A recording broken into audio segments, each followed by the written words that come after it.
kai Deganė paprašai rakto į tūliką, tai gauni Castrol. Ja, atsirakinam. Galėtų ant durų dar Castrol rašyti ir būtų iš vis aišku. Gerin. Va, net ant numerio parašyta V201. Labai gražus. Oi, salonas. Su kasečių, dekliukų viską. Porankė tik nėra.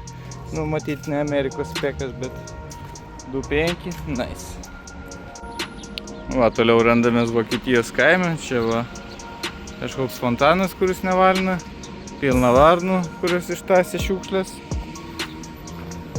Ir kažkas pametė vaiką. Va, eini ir prašau, laba diena, XJ. Nu, 6 matyt, bet kažkodėl tai 4 prasideda.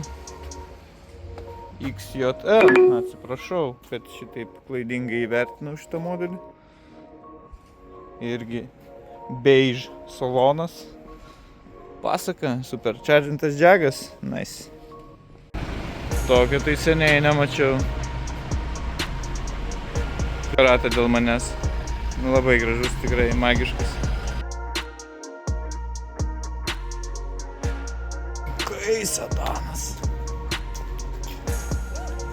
Išlipsim iš po medžio. Nu gerai, visai neblogas tikrai. Ir irgi salonas tos pačios spalvos. Kas čia yra? Dukiam. Ko reikia atvažiavus į Vokietiją, tai užeiti į vietinius senukus. Ir ko reikia mašinai, tai net ant įpakavimo nupieštų. Tai va, 2 kertiniai dalykai, kuriuos reikia bet kuriam automobiliui. Viskas, apsipirkom, važiuojam. ID3 neįdomus, bet tai koks Insignia, norėjau sakyti Omega, nes Omega yra pirmtakas šito nuostabaus automobilio. Tai va, turim nuostabų dropintą Insignia automobilį. Čia visai neblogai atrodo Maxima Design priekinis lypas ir viskas, bet dropai. Tadam, 996, Carrera. Ne turbo, bet still, in love. Tęsiam Porsche tematiką. Špiau, GT3. Važiuojam. Labai geras. Burger King. Decisions.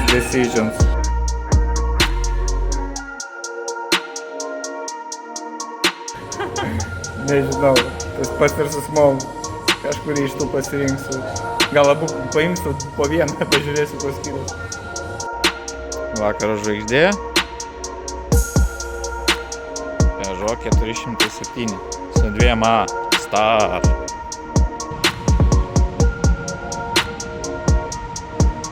Gerai, tai tęsis jau kurį laiką. Nuo pradžių nepagavau.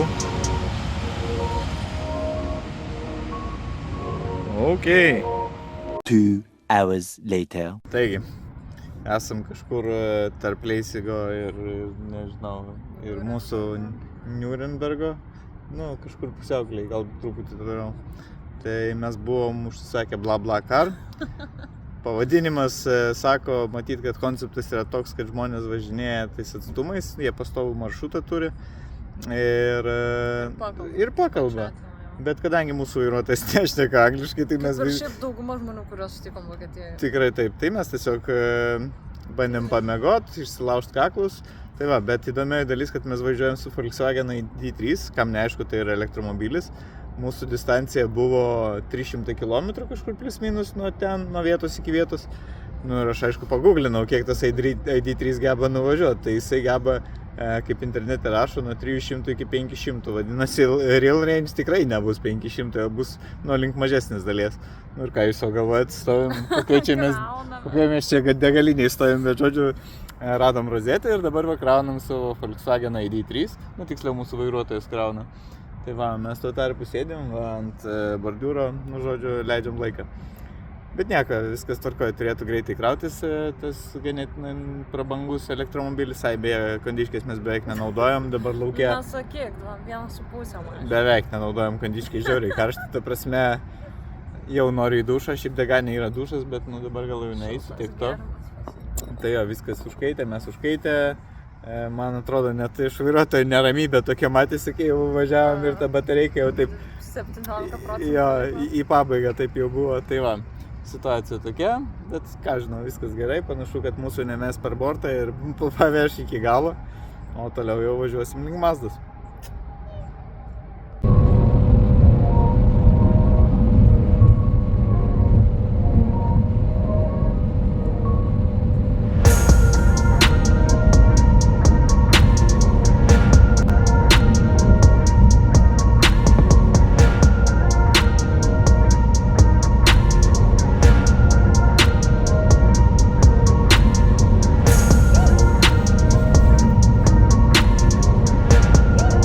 Istorinės klasikos, naukulkas šitoks,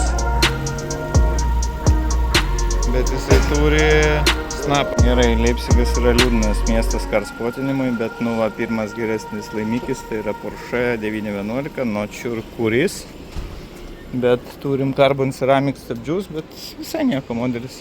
Taip jau išjungiau kamerą už metro šiam 3 AMG CLS. Gražus modelis, visai domina. 8 biturbo. Mama dar vieną MG užmačiau.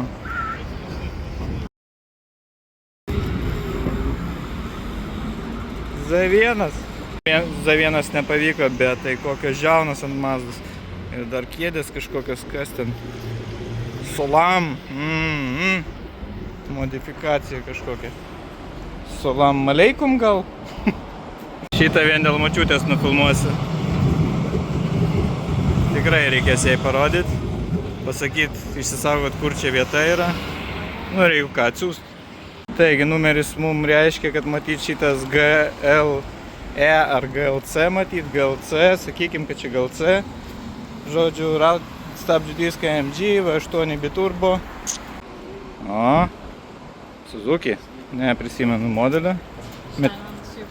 Tikrai seniai tokį mačiau. Nu ir vakar užbaigimui gėlikas. Nieko ypatingo, tik tai gėlikas. Tomorrow. Jau nemažai kilometrų prabėgo. Vis dar nepadariau video kadro, kodėlgi mes į tą Vokietiją trenkėmės. Tai tikrai ne karspotint. Tai va, šitas nuostabus automobilis su šituo nuostabiu šoniuku. Jis atrodė ne taip, įdėsiu kaip atrodė.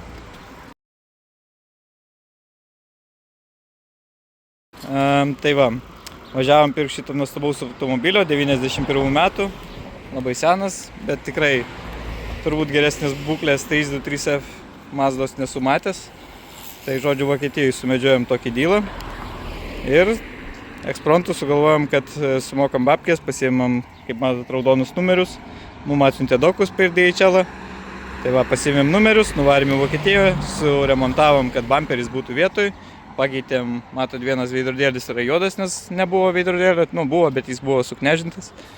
Tai va, prikabinom bamperį ant zateškių, čia irgi biškį zateškių, nu ir va, ir pakeitėm posūkį, jo. Ir viskas, va, turim automobilį, su kuriuo jau nuvažiavom virš 1000 km, dabar randomės Polandijoje, kokiai mes čia vietoj.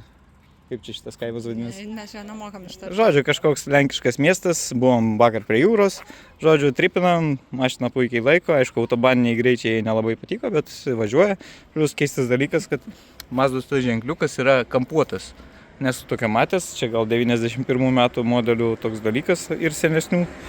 Tai va, puikiai važiuoja, rida 158 tūkstančiai buvo, dabar jau 159, puikiai lekia. Tikėkime, kad taip pat puikiai iki Lietuvos rytoj mus parveš. Tai va, tiek.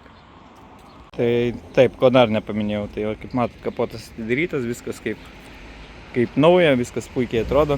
Tai va, žibintas buvo šitas truputį užspaustas šito sparno, tai jis nenorėjo darinėtis, tai žodžiu, aš šitą dangtelį nuėmus, šitą va dangtelį nuėmus, galima lempas daryti aukštyn žemyn.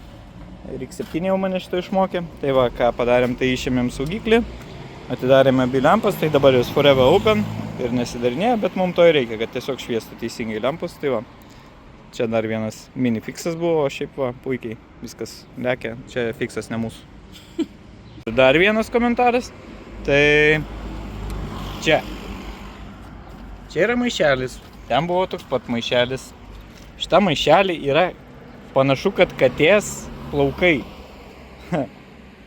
Ir taip man galai susirišo, kad matyti tie katės plaukai čia įkišti tam, kad graužikus visus atbaidyti tuo tais katės plaukais, tuo kvapu. Panašu, kad veikia dėl to, kad tikrai graužikų nėra buvę, nesimato, kaip buvo, tarkim, Alfoj laidai nugraužti. O mašina šiaip stovėjus 2 metus iki šito mūsų pasiėmimo, tai va, dabar 2 metai pastovėjo ir dabar jau 1000 km pramynėm. Nieko, važiuoja. Viskas, Vilnius, namai, grįžom, finally. Maznutė atlaikė visus 1500 km. Jokių problemų, tikrai tikėjausi, kad reikės bent kažką patvarkyti pakeliui, bet apart lempų pareguliavimo nieko nedariau. Ir tepalo litro įliejimo, žodžiu, pasaka, mašinėlė, rieda puikiai. Kilovatų trūksta, bet čia laiko klausimas.